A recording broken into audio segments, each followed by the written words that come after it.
Here we are on the way back in to Fairbanks.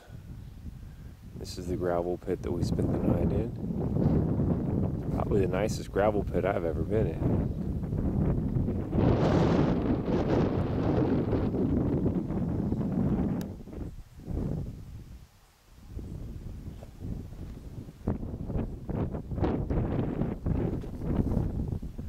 There's the bear box.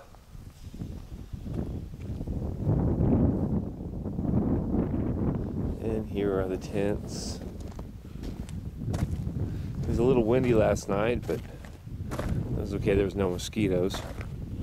Jim's inside right now getting ready. We're going to pack up and head down that road right there for about 250 miles this morning. And then it'll put us back in Fairbanks. Hopefully in time to do laundry.